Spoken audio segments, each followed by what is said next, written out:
Boa noite, pessoal. Vamos entrando. Graça e paz, amém? Digam amém aí. Sejam bem-vindos. Muito bom tê-los aqui com a gente. Em mais uma live, a live dessa terça-feira, dia 7, né? 7 de abril. E hoje estamos tratando de um tema bastante interessante, né? Que é o tema, o que essa pandemia tem, qual é a relação dessa pandemia com os acontecimentos que a gente tem vivenciado, né? E um tema bem interessante, eu acho que gera muita dúvida. E de fato, o tema da escatologia, do fim dos tempos, é um tema bem complexo, né, na teologia. Existem várias percepções diferentes, né? Os grandes teólogos divergem em muitos pontos, mas todos nós, crentes em Cristo Jesus, cremos, né, que Jesus está voltando, que Ele estabelecerá um reino de justiça e entregará o reino ao Pai. E nós nos perguntamos, né, um pouco sobre esses sinais e tal. E a ideia hoje é um bate-papo bem bacana com alguém que já é da área há um bom tempo, que é o pastor Antônio Neto, que é o nosso convidado de hoje. Queria dizer, antes de tudo, que é uma alegria muito grande a gente tê-lo aqui com a gente, né? A passagem saiu barata, né? E ele tá chegando já. Mas essa é a grande vantagem da internet, né? A gente consegue, enfim, trazer algumas pessoas para o nosso ambiente virtual da igreja, mesmo sem custo, né? Praticamente sem custo algum, né? Isso é muito bom. Isso é muito bom, uma grande bênção da graça comum, né? Muito bom. Kaique, pessoal chegando, sejam bem-vindos. Leila, Rendel, Joseph, Max. Grande abraço, meu amigo Brenda, Felipe, Maria Arlinda, irmão Almério, Karine, minha mãe. Minha mãe tá online, viu? Tá me vendo aí. Paulo Vitor, Marlecinha Pessoa, Elias Júnior, Arthur, meu amigo, seja bem-vindo. Zádia, Zádia.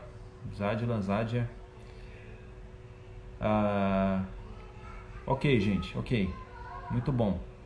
Temos já 21 pessoas. Queria que o pessoal da igreja, se puder dar uma convidada aos seus amigos, manda aí a live para os seus amigos agora, para eles saberem que a gente está online. É um assunto bem interessante.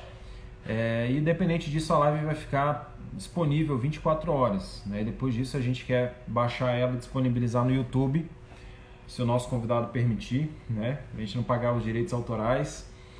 Brincadeira. Mas a gente retoma depois, tá? Eu já vou chamar então o meu amigo, Antônio Neto, e a gente já vai iniciando então, tá certo? Excelente.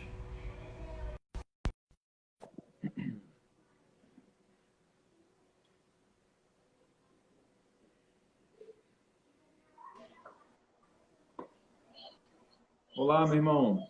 Tudo bom, pastor Antônio Neto? E aí, pastor Pedro, beleza? Prazer revê-lo. Ô, rapaz, prazer todo nosso, cara. Que alegria ter você aqui com a gente nessa noite, nessa live.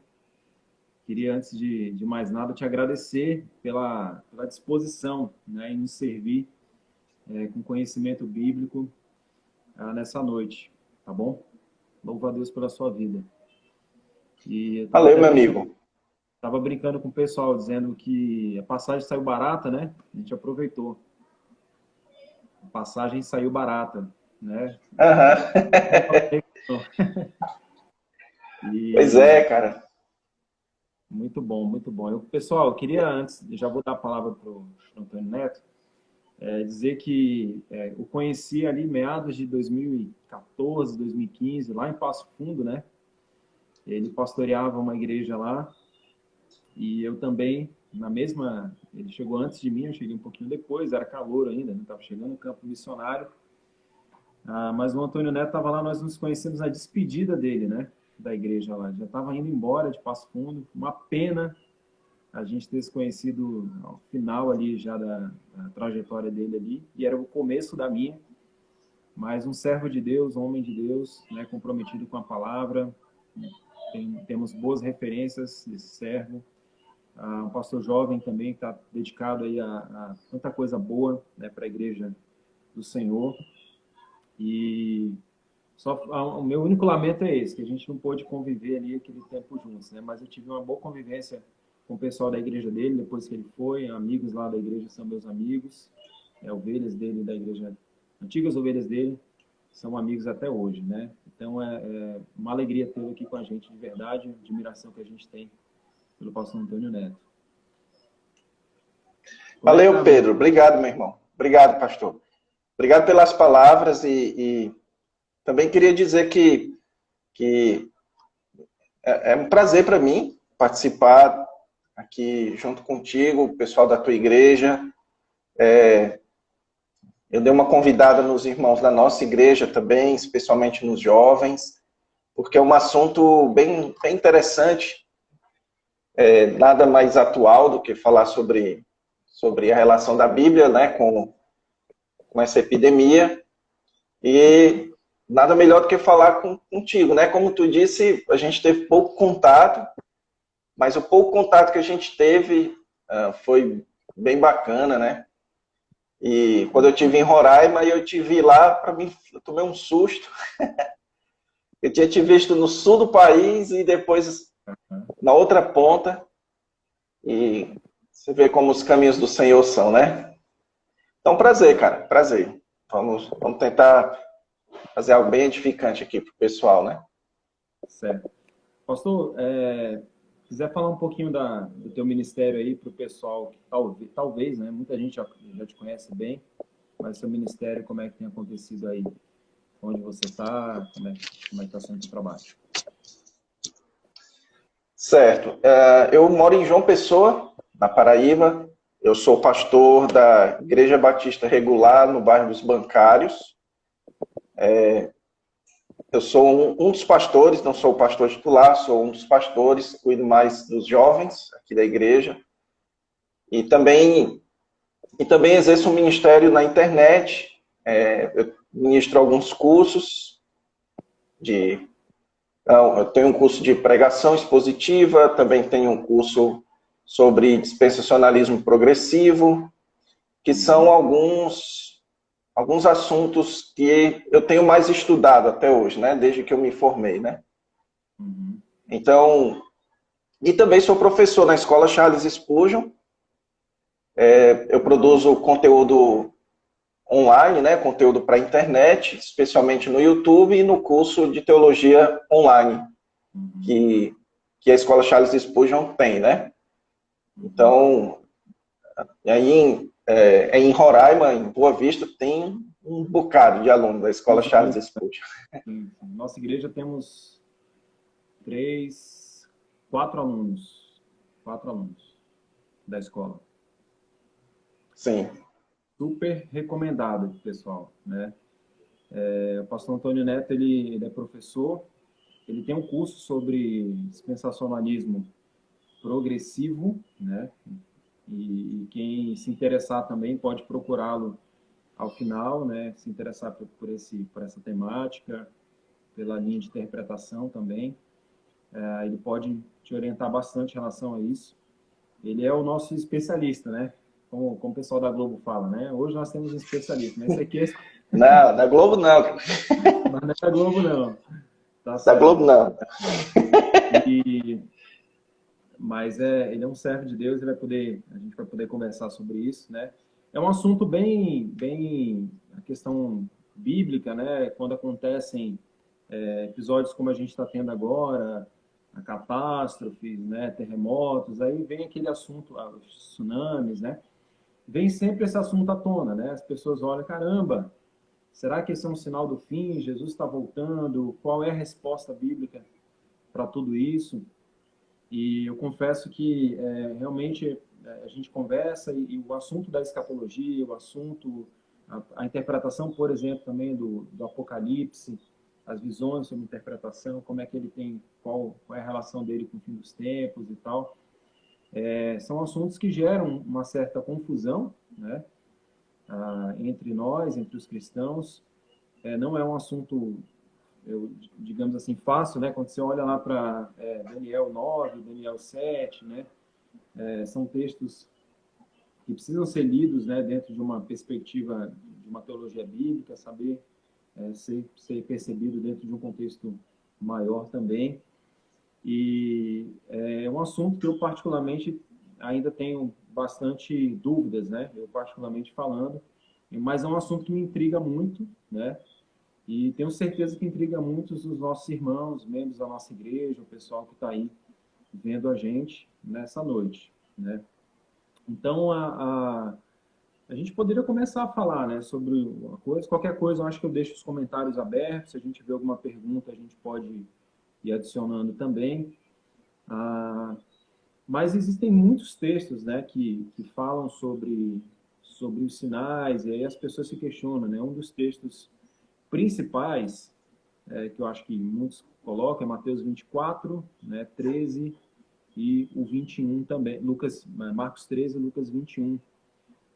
Que lá em Lucas 21, né, aparece a palavra pestes, né, a palavra loimos, né, e aí a gente fica se perguntando, né, essas questões que estão acontecendo, qual é a relação delas com esses textos ou com outros textos da Bíblia, como é que a gente consegue ver isso? Certo. Nesses últimos dias, só o que a gente vê por aí é gente falando a respeito desses textos, né? E na verdade, pastor, o que acontece é que isso sempre acontece. Isso é muito comum que as pessoas mencionem esses textos quando algo extraordinário acontece na nossa história, né? Então, eu gosto de dizer que a cada 4 anos, quando tem eleição nos Estados Unidos, surge um novo candidato a anticristo. Isso no imaginário popular, né? Você tem, quando teve a destruição das Torres Gêmeas, a mesma coisa.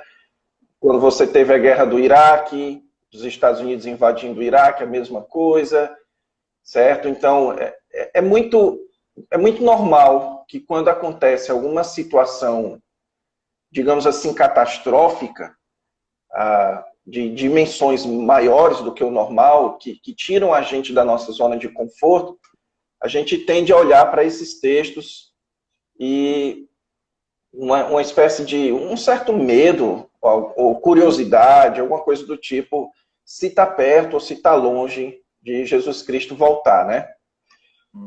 Mas o fato é que esses são textos bem complexos. Eu gravei um módulo inteiro, um curso inteiro de análise de Mateus para a Escola Charles Spurgeon, tem lá no YouTube, mas eu pulei Mateus 24 e 25, só para você ter ideia, porque são textos muito difíceis e eu não tinha coragem suficiente de deixar registrado uma interpretação desses textos, sendo que a chance de algo acontecer e eu ler alguma outra coisa a mais e me convencer seria relativamente considerável, é possível, né? Então eu quero fazer a ressalva que qualquer coisa que eu falar a respeito de Mateus, Marcos e Lucas, o Sermão do Monte das Oliveiras, é o que eu penso nesse momento, certo? Então, nesse momento, eu acredito que, basicamente, já indo para a questão da epidemia, né, que ali o Senhor Jesus Cristo ele está descrevendo aquilo que ele chama de tribulação, mas que ele fala que não é o fim, certo?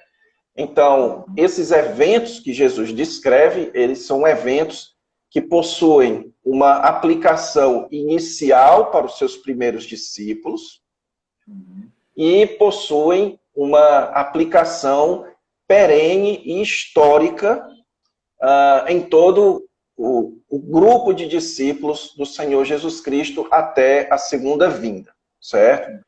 Então, Essa é a estrutura que eu utilizo para ler esses textos proféticos de Jesus.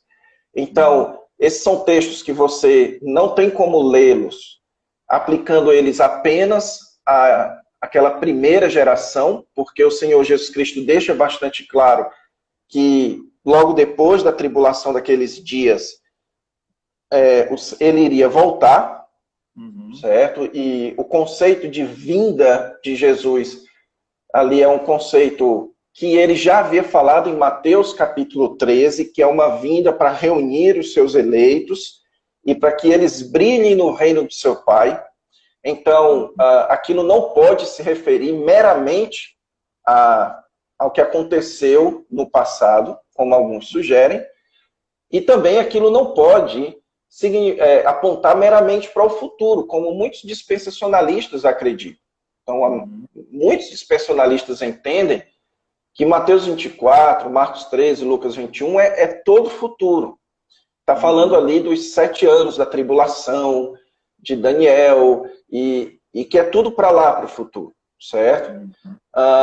Isso também não pode ser assim, porque existe uma ênfase muito forte na destruição do Templo de Jerusalém, e existe também uma afirmação categórica de Jesus de que a sua geração ela iria ver aqueles eventos acontecendo, certo?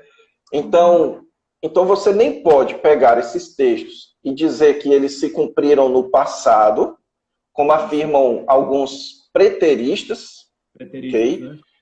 Isso. E nem pode dizer que esses textos são restritos ao futuro, como afirmam os dispensacionalistas, que são futuristas, certo? Então, qual seria a alternativa?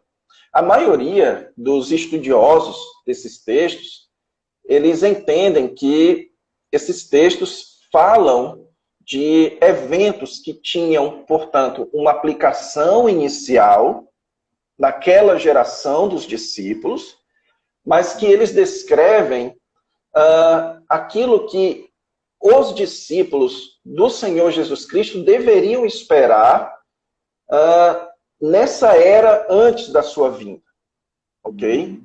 Então, o que eles deveriam esperar? E aí o Senhor Jesus Cristo, pegando aqui o texto de Mateus, capítulo 24, ele fala a respeito de epidemias, certo? Ele fala de fome.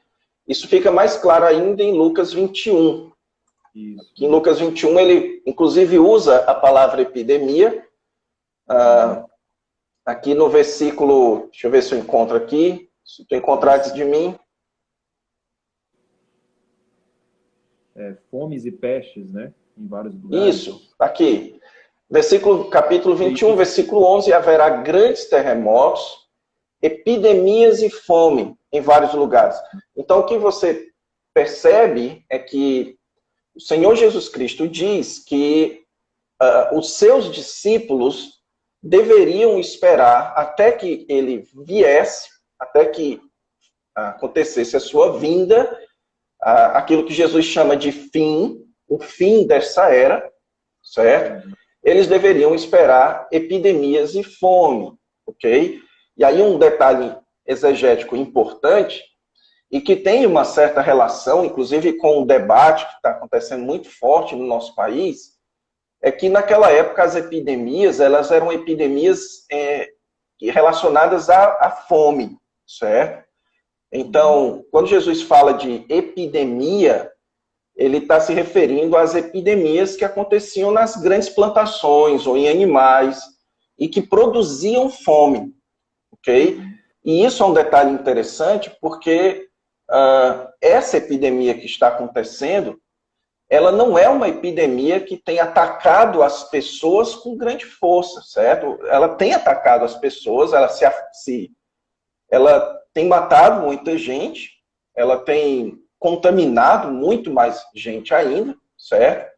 Mas o maior problema dela é o problema econômico que ela acaba gerando. Ela é uma crise nos hospitais, como o ministro da Saúde tanto fala.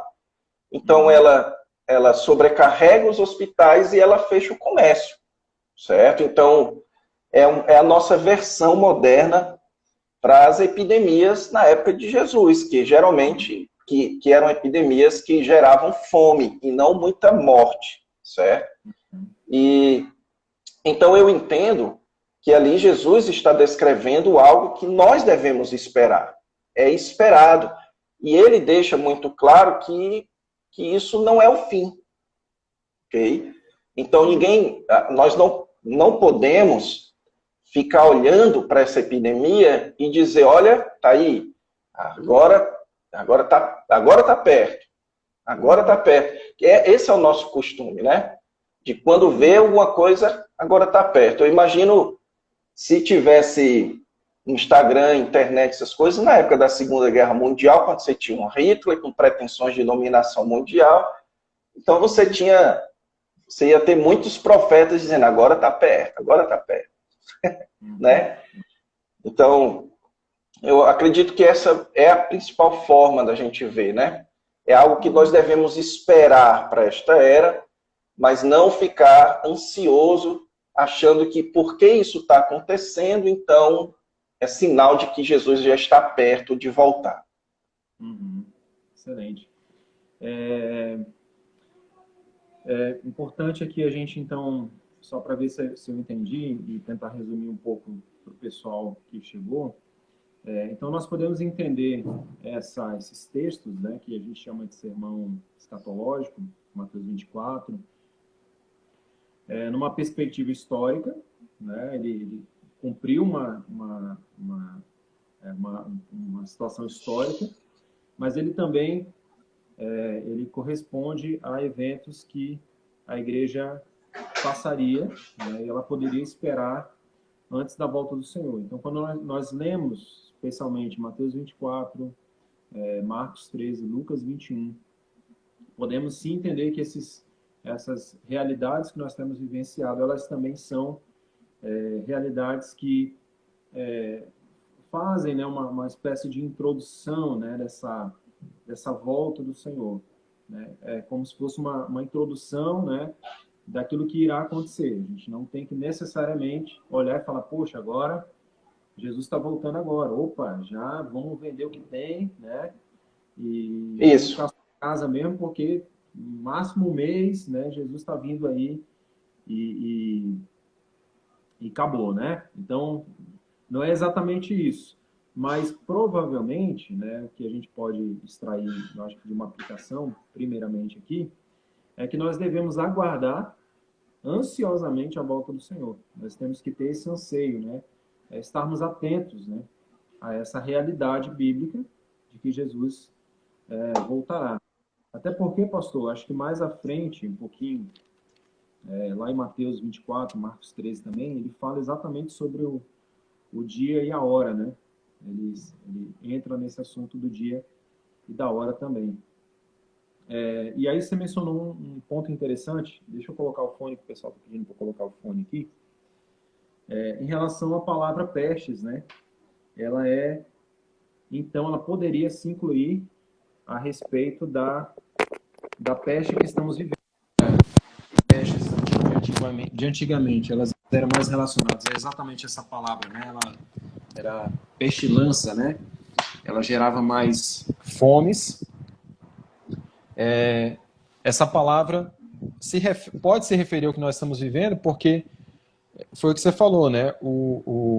Essa crise do coronavírus gera hospital lotado, crise na saúde pública e crise no comércio. Então, naturalmente, vai afetar a vida das pessoas também. Então, seria um desses sinais do fim dos tempos. Eu vi uma exposição do professor Luiz Saião, onde ele apresenta, né, alguns dados bem interessantes sobre o aumento de eventos, né, como terremotos, pestes e assim por diante. Então, nós poderíamos dizer que isso, de fato, é algo a ser esperado.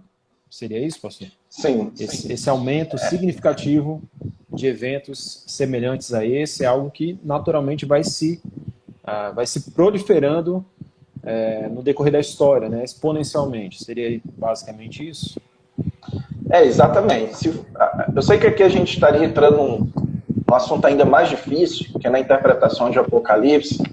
Mas se você for em Apocalipse, você vai perceber que ali no capítulo 4 e no capítulo 5, você tem a descrição, especialmente no capítulo 5, você tem a descrição de um livro, e que esse livro precisava ser aberto, e que só o Cordeiro era digno de abrir o livro. Então, naquela época, os livros, eles eram rolos, eles não eram livros como o nosso. Não era que Jesus estava ali com o livro e quem tinha a coragem de passar a primeira página. Não, eram rolos. E esses rolos, eles eram selados. Então, aquilo que é desenrolado no livro, ele precisa primeiro se retirar o selo. Para você saber o que vai se desenrolar no livro, você precisava primeiro tirar o selo. É como hoje, para você saber o que é que o livro fala, você tem que passar a primeira página, certo? Então, ou a capa, né? Então, os selos ali de Apocalipse capítulo 6, eles narram justamente esse processo de preparação que vai desaguar no 6º selo e no 7º selo, que são os 2 selos que vão, de fato, abrir o livro, certo? Aliás, o 7º selo é o que abre o livro de fato, é o último selo, e aí começa aquela série de juízos que o livro de Apocalipse fala. Então, eu entendo que aquilo que tem acontecido na história, e isso vai se intensificando à medida que vai se aproximando os eventos do fim. Então, isso são preparativos, é a natureza gemendo, como diz o apóstolo Paulo, e é a mulher sentindo as dores do parto, e quanto mais perto chega a hora, mais intenso fica, certo? Então, eu acredito, eu entendo que o Novo Testamento, portanto, nos dá base para falar que essa epidemia é algo que a gente tem que esperar, é algo que faz parte desse processo, dessa caminhada até os eventos do fim, certo? E que a tendência é talvez não piorar em termos de intensidade, mas sim, em termos de intensidade. Se você parar para pensar, nos últimos 10 anos já houveram muitas epidemias. Na verdade, alguém disse, eu vi isso no Twitter, que o coronavírus, ele na verdade é uma epidemia com uma boa assessoria de marketing, certo? Porque há outras epidemias que a gente nem sequer percebe, entendeu? Então, quando eu morava no Rio Grande do Sul, por exemplo, chegava no mês de maio, o Rio Grande do Sul tinha uma característica que para minha saúde era terrível, especialmente ali em Passo Fundo, né, que quando era de manhã fazia 30 graus, quando era de noite fazia 12 graus. Então, você chegava no hospital, os hospitais estavam lotados. Então, você tinha ali vírus que eram espalhados, a umidade é uma espécie de epidemia, certo? Agora, essas epidemias globais está se tornando cada vez mais comum. Um dia desse foi H1N1, foi... Então, eu creio nisso, eu concordo com o Luiz Saião, e acredito que há outras coisas que ainda são mais fortes, são indícios muito mais fortes do que a própria epidemia, certo? Eu acredito, agora que é uma compreensão bem pessoal, certo? Sim, eu acredito fica à que vontade, meu irmão. a exposição não, é o crescimento exponencial do islamismo, especialmente na Europa, eu acredito que isso tem muito mais, deveria nos levantar muito mais as anteninhas de vinil do que uma epidemia que vai durar 2, 3 meses, entendeu? Excelente. Gente, tem uma pergunta aí do Alexandre Lozado. Não sei se você quiser mandar alguma pergunta sobre o tema que nós estamos tratando. Ele perguntou o seguinte: não está muito dentro do tema, mas eu vou ler. Qual a importância da queda de Jerusalém como sinal profético? Eu não sei se caberia a gente dar uma leve pincelada nessa questão. Acho que você até falou um pouco sobre isso, né, dos eventos. Sim. Na visão preterista, né, dos eventos que ocorreram na história e, de maneira geral, esse texto se aplica também à história da igreja, né, como eventos do fim. Sim. Olha, a queda de Jerusalém, que aconteceu ali naquelas guerras judaicas, primeiro no ano 70, depois no comecinho do segundo século, mas especialmente no ano 70, que foi quando Jerusalém foi sitiada, invadida, o templo totalmente destruído. De fato, não ficou pedra sobre pedra no ano 70. Eu diria que desde a ascensão de Jesus e desde a conversão do apóstolo Paulo, foi o evento mais significante, certo? Em termos proféticos, digamos assim. Porque, tanto no texto de Marcos, mas especialmente o texto de Lucas, a ênfase é muito maior na destruição do templo, certo? A ênfase em Mateus é tanto na destruição do templo, quanto na vinda de Jesus, porque Mateus é um evangelho muito mais forte a respeito da chegada do reino. Agora, Lucas está tratando de uma temática que ele vai expandir no livro de Atos, que é como o cristianismo deixou de ser, ou passou, não é deixou de ser, mas passou de ser algo judaico para se tornar... geral, global.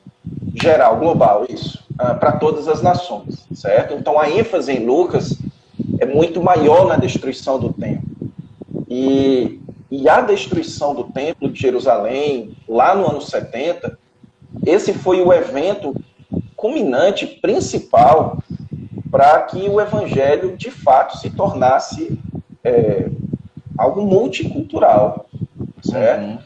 Então, livros no Novo Testamento foram escritos baseados nisso, como é o exemplo do Evangelho de João. O Evangelho de João foi escrito baseado no fato de que o templo havia sido destruído, de que o cristianismo havia deixado de ser uma religião tipicamente judaica.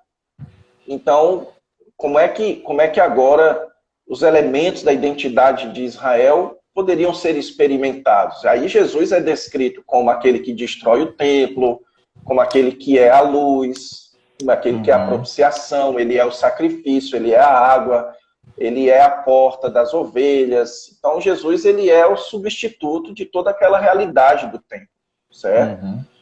Então aquela destruição do templo, predita em Mateus 24 e Lucas 21, foi um evento fundamental, certo? E era um evento que tinha muito mais poder de fazer com que os discípulos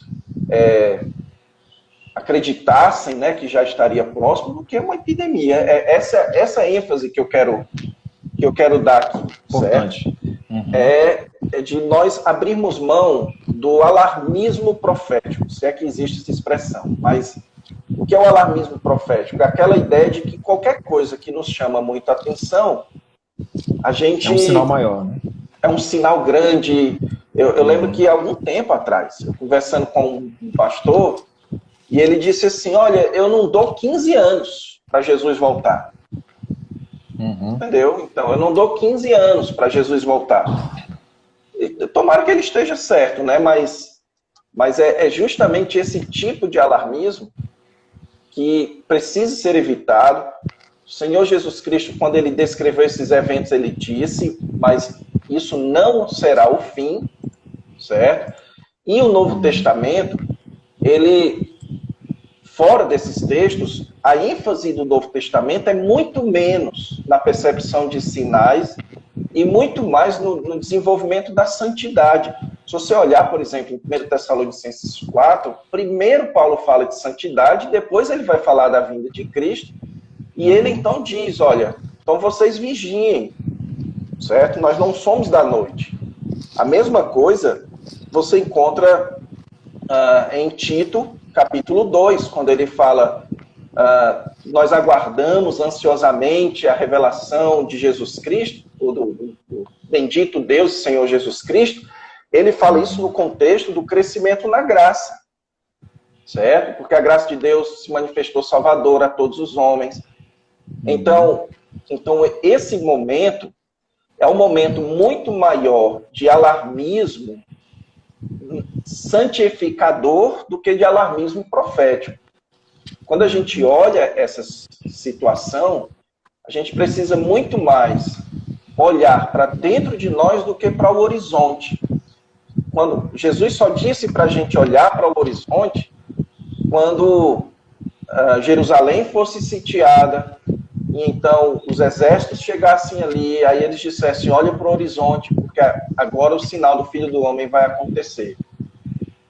Essas outras coisas, Jesus disse: olha, perseverem. Aquele que perseverar até o fim, esse será salvo. Mas não se preocupem, que nem um fio da cabeça de vocês vai ser arrancado. Então, é o sexto selo, não, desculpe, o quinto selo é justamente isso, é a proteção do povo de Deus, certo? Então, o povo de Deus é protegido. Então, esse é um momento em que a gente precisa olhar muito menos para o horizonte, para ver se Jesus já está voltando, e olhar muito mais para dentro de nós, para ver se nós, de fato, estamos devidamente vigilantes, prontos, e andando em santidade para receber o nosso Messias. Excelente.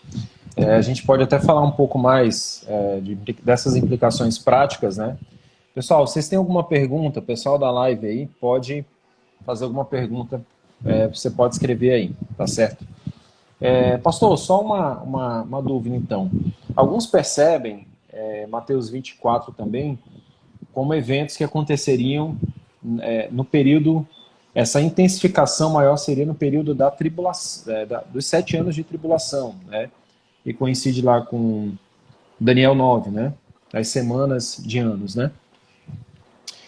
Então, haja vista isso, né? E a percepção, que eu creio que é o que o irmão tem, é de que a igreja não passaria por esse tipo de tribulação, né? Por essa tribulação mais intensa. A igreja encontraria com o Senhor, né? Nesse arrebatamento, e aí haveria aquele tempo de grande tribulação, e aí alguns, se eu não me engano, o professor Marcos Granconato defende essa percepção. Esses eventos aqui, eles estariam ocorrendo de maneira intensa nesses anos de tribulação, né, onde haveria então, enfim, como o texto, verso 19 de Mateus 24, por exemplo, diz: como serão terríveis aqueles dias para as grávidas e para os que estiverem amamentando. Como se essa parte do texto fosse mais destinada à tribulação. A gente pode entender assim também esse período do texto de Mateus 24 dentro da perspectiva do dispensacionalismo progressivo, dessa forma também, ou não tem uma visão bem definida em relação a isso entre todos. Certo. Dentro do dispensacionalismo progressivo, você vai encontrar diferentes perspectivas sobre a ordem do arrebatamento em relação à tribulação, ok? Então você vai encontrar como, por exemplo, Craig Blazing, que defende que o arrebatamento é antes da tribulação. Você vai ter também Robert Sossi, que já morreu, né? Mas ele defendia que o arrebatamento era pós a tribulação, ele era pós-tribulacionista, certo? Alguns dispensacionalistas progressivos que eu conheço aqui no Brasil são pós-tribulacionistas também. Mas uma perspectiva que é muito comum dentro do dispensacionalismo progressivo é uma perspectiva chamada pré-ira, que a ideia é que a igreja ela passaria pela tribulação, ela entraria na chamada grande tribulação, que é o que Mateus 24, a partir do versículo 15, começa a descrever, certo? Então a igreja veria o anticristo, ela seria perseguida e tudo mais, mas a igreja seria arrebatada no momento em que houvesse a revelação do Messias, aquilo que é chamado de dia do Senhor, certo? Uhum. Então, quando chegasse o dia do Senhor, que fosse o dia da vingança, o dia da visitação, o dia da ira, então, quando isso fosse acontecer, é nesse momento que a igreja seria arrebatada. Então, a ira do Messias seria derramada, ele venceria os seus inimigos e tudo mais, junto com o seu povo, com Israel, e ele converteria Israel e tudo mais, e então começaria o reino milenar, certo? Então, o dispensacionalismo progressivo, ele abarca as três posições. Você pode defender qualquer posição a respeito da posição do arrebatamento em relação à tribulação dentro do dispensacionalismo progressivo, certo? Isso eu acho que é a pergunta que mais me fazem. Naquelas caixinhas que eu abro no Instagram, você não tem ideia assim, da quantidade de caixinhas que eu não respondo, porque eu escolho uma delas para perguntar, tem umas 10 abrange perguntando. Todas, né? Eu tenho umas 10 perguntando. Eu posso ser pós-tribulacionista, sendo dispensacionalista progressivo? Aí eu escolho uma, respondo e não escolho as outras, não respondo as outras. Uhum. Então, para alguns, é como se a igreja estivesse vendo, então, a partir dos textos do Novo Testamento, um trailer daquilo que aconteceria, mas ela não participaria desse filme, né? O filme seria para aqueles que ficariam durante esses 7 anos, a igreja não estaria. Para outros, né, aquele que gosta de sofrer um pouquinho mais, a igreja passaria por esse período de tribulação. Então, esse texto também de Mateus 24, ele a partir do verso 15, nessa perspectiva, ele fala desse período, né, dessa intensificação de sofrimento, enfim, de perseguição, de dores, que a igreja estaria vivendo nesse período, ou não, né? A igreja ou viveria ou não. Então, só para a gente pensar, pastor, a respeito disso, como é que a gente poderia, então, o que a gente poderia esperar desse período que nós estamos vivendo, né? Basicamente, para resumir. Como é que nós devemos viver hoje? Estamos vendo aí as pandemias, estamos vendo o aumento de terremotos, outros sinais, mas você falou um negócio bem importante, bem interessante, que é o tempo da gente olhar para dentro, para nós, para como é que está a nossa vida. Temos vivido uma vida de santidade que reflete, né, o nosso anseio pelo Senhor, né? Temos vivido aqui como viveremos na eternidade com o Senhor. Essa é uma pergunta que a gente tem que responder, né? Como é que nós queremos viver hoje de uma maneira que não se vive no céu, que não se vive na eternidade, né? No reino eterno. Então, no estado eterno. Devemos nos colocar numa posição também, né? E olhar para a gente hoje, para dentro de nós e diante dos sinais que são anunciados, olhar para isso.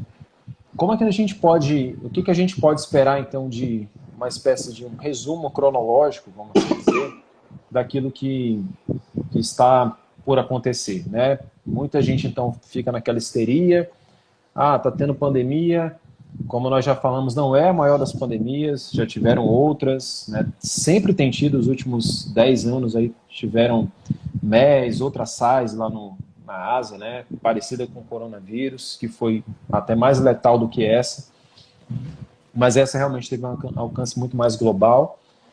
Então, não a histeria, sim a atitudes práticas dos crentes hoje. O que nós podemos esperar, então? E quais as ações, né, que podemos ter de vida cristã diante disso? Como viveremos nesse período de tempo? Certo. Pastor, é o seguinte, a grande prova de que existe um problema muito comum na mentalidade de muitos cristãos, certo? E que cabe a nós, pastores, tentarmos trabalhar isso na mente das pessoas, é que a Bíblia interpreta a vida e não a vida interpreta a Bíblia, certo? Ou seja, eu tenho que ler o jornal à luz da Bíblia e não ler a Bíblia à luz do jornal. Por que eu estou dizendo isso? Há algum tempo atrás, quando o Trump anunciou que ele iria transferir a embaixada americana em Israel para Jerusalém, muita gente criou aquela euforia, dizendo que isso era um sinal, que Israel é um relógio profético e tudo. E isso tem uma certa verdade, existe uma ponta de verdade nisso tudo, que na importância de Israel, certo? Agora, a ênfase do Novo Testamento é de que os eventos do fim, eles vão acontecer depois que aquilo que o Novo Testamento chama de tempo dos gentios. Lucas usa essa expressão, o apóstolo Paulo usa essa expressão em Romanos capítulo 11, e o apóstolo Pedro, inclusive, diz que Deus aguarda que todos cheguem ao arrependimento e que quanto mais a gente prega o evangelho, nós estaríamos, de certa forma, apressando a vinda de Cristo. E essas coisas meio que o pessoal não se dá conta de que o que o Novo Testamento enfatiza é que quanto mais a obra do evangelho avança, quanto mais o mundo é evangelizado, mais próximo estará da vinda de Cristo, certo? Então, isso não é pós-milenismo, porque a parábola do reino do joio e do trigo mostra que ao mesmo tempo que o trigo cresce, o joio cresce junto. Okay? Então, a parábola não sugere que haverá um momento em que terá mais trigo do que joio, mas o fato é que o trigo cresce. Então, deixe que o trigo cresça e vai chegar um momento em que Jesus virá para fazer essa separação do joio e do trigo, mas isso depois que o trigo cresce, entendeu? Então, a ênfase no Novo Testamento é que o grande sinal, ou a grande forma de você e eu acharmos que está mais perto de Jesus voltar, é a pregação do Evangelho. Então, esses eventos que acontecem, de pandemias e qualquer coisa, deve nos levar a intensificar a pregação do Evangelho, certo? Então, para você ter ideia, a gente está fazendo lives, muitas igrejas estão fazendo lives, tem pessoas aqui no Instagram, tem pastores aqui no Instagram que eu lembro de entrar em live deles há 2 meses atrás, e tinha 4, 5 pessoas, um dia desse eu entrei e tinha 120, entenderam? Então, Nossa. Então esses momentos são momentos em que a gente deveria enfatizar muito mais a pregação do Evangelho, porque quanto mais o mundo se torna evangelizado, mais a gente apressa a vinda de Cristo, certo? E aí o apóstolo Paulo, ele diz que a gente não deve ficar supondo que o dia do Senhor já chegou e tudo, porque existe alguns eventos, alguns fatos que serão claros e perceptíveis, que vão demonstrar que agora sim está perto do dia do Senhor chegar. E lá em 2 Tessalonicenses ele diz que esse fato é o fato da revelação do anticristo, certo? Então, até alguém perguntou, acho que foi o Gilson é da nossa igreja, o que o pastor acha da notícia que estão divulgando sobre a Constituição Mundial.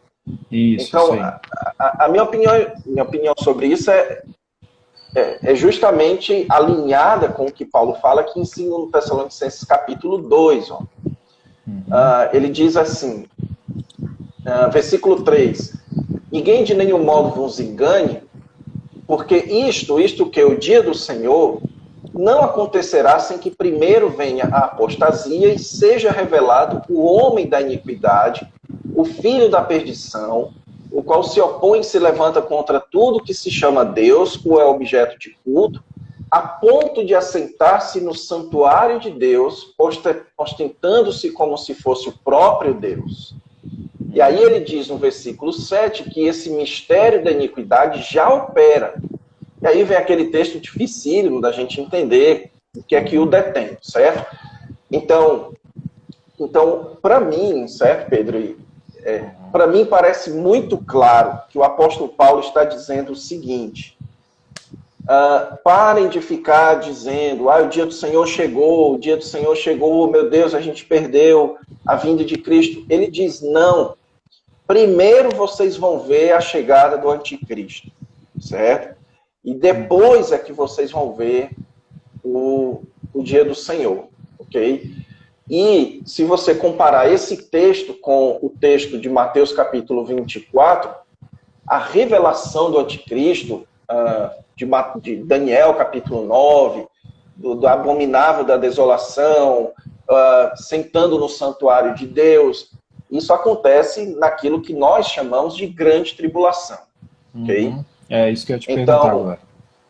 Então, o que eu entendo é que aquilo que é chamado de tribulação, ele é histórico e ele vai se intensificando, e o mundo vai se preparando para um momento, um ambiente propício em que haverá um homem, um líder, que a Bíblia o chama de anticristo. Ele terá uma ação especial em torno da nação de Israel, certo? E por isso que existe um debate entre alguns teólogos se ele será europeu, se ele será muçulmano, se ele será judeu. Então existem alguns debates aí, mas o fato é que ele terá uma ação especial a respeito da nação de Israel, porque ele vai se assentar no santuário de Deus, ele vai perseguir Jerusalém. O Senhor Jesus Cristo diz, certo? Que até que o tempo dos gentios termine, Jerusalém será pisada. Então ele vai se levantar contra Jerusalém, assim como Tito se levantou no ano 70. E é nesse momento, é nesse ambiente em que vai se iniciar o dia do Senhor. E quando o dia do Senhor for ser iniciado, então, como o apóstolo Paulo fala aqui no capítulo 1, de 2 Tessalonicenses, ele diz que, 2 Tessalonicenses 1, versículos 5 e 6, ele fala da chegada do reino de Deus, se de fato é justo para com Deus que ele dê em paga tribulação aos que vos atribulam. Então veja que ele entende que nós já estamos sendo atribulados, certo?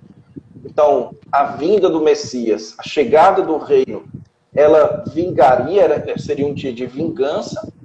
E a vós outros que sois atribulados, alívio juntamente conosco, quando do céu se manifestar o Senhor Jesus com os anjos do seu poder. Então, é nessa revelação do Messias, é nesse momento que o Messias for se revelar como glorioso, que aí Lucas descreve isso nas palavras de Jesus como como sons de muitas águas e o céu se envergonhando. Isso tem no Antigo Testamento, isso tem em Apocalipse, certo? As pessoas querendo se esconder em cavernas. Então, quando o Messias for se revelar de maneira gloriosa, é nesse momento em que ele irá dar alívio para o povo de Deus, nos libertar da ira de Deus, ou nos proteger da ira de Deus, que será derramada sobre os homens, certo?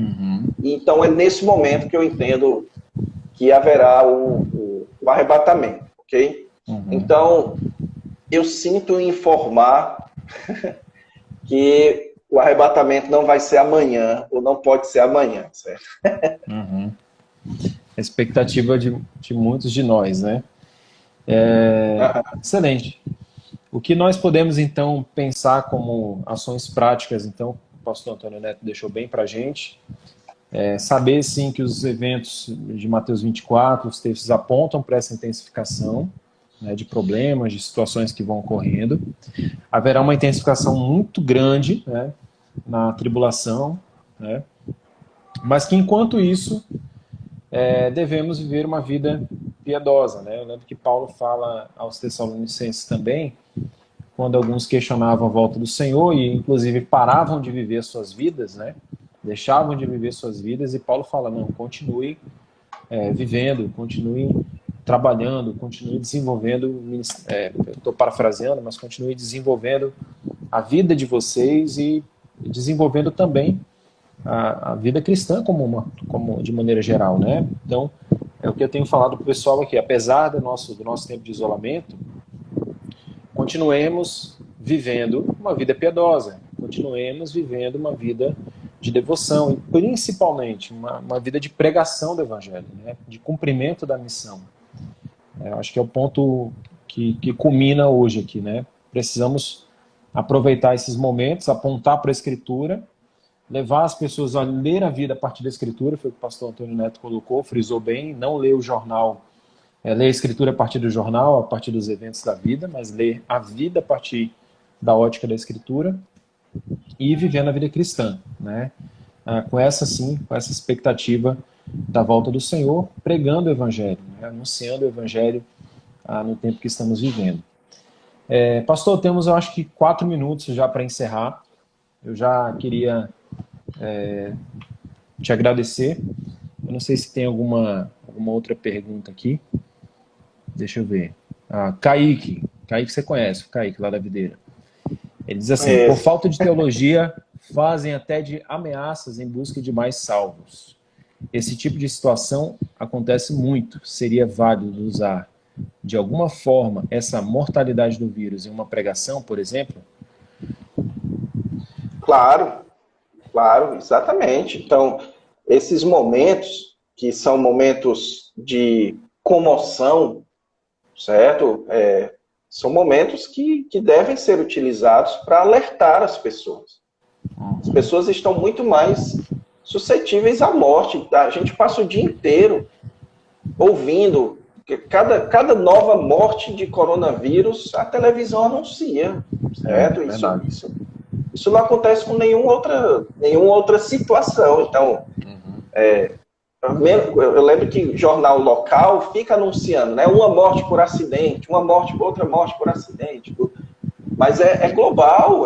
Você tem canais no YouTube agora só atualizando a quantidade de mortos do coronavírus. Então as pessoas estão com medo de morrer, certo? E isso deve ser utilizado para levar as pessoas a questionarem, a pensarem. O que é que vocês vão fazer com a vida de vocês agora? O apóstolo Paulo fez isso várias vezes. Ele diz, olha, à luz desses eventos futuros, vocês tomem cuidado, nós não somos da noite, nós somos do dia. Então, como é que vocês vão andar? Como é que vocês... Quando chegar a ira, ela vai lhe encontrar como? Ela vai lhe encontrar vigiando para ser resgatado por Jesus, ou ela vai lhe encontrar vivendo a sua vida em pecado certo? De qualquer jeito, exatamente. E só para ninguém achar que eu estou defendendo salvação por obras, o apóstolo Paulo descreve o vigiar como se revestir da couraça da fé, certo? Então, vigiar é você andar em fé, né? É você crer no Senhor Jesus e andar em fé. A gente tem que usar esses eventos. Isso. A gente tem que usar esses eventos, sim, para alertar as pessoas, certo? Não aquele alerta assim, Jesus está voltando, Jesus está voltando. Não. E se você pegar o coronavírus? Certo? Então, exatamente. Pense na sua vida, né? Acho que vão derrubar a gente já, vai acabar o nosso tempo. Mas aproveite sim desse momento, então, para pregar o Evangelho, né? Na verdade, o que o coronavírus está anunciando é o que já é a nossa sentença anunciada para o nosso pai Adão, né? Você certamente morrerá. Então, essa é uma realidade bíblica, né? Aproveite para pregar o Evangelho, para falar da redenção e da vida que temos em Cristo. Pastor, não sei se o senhor quer finalizar com uma palavra. Eu queria te agradecer, né, pela presença, pelo tempo de 1 hora de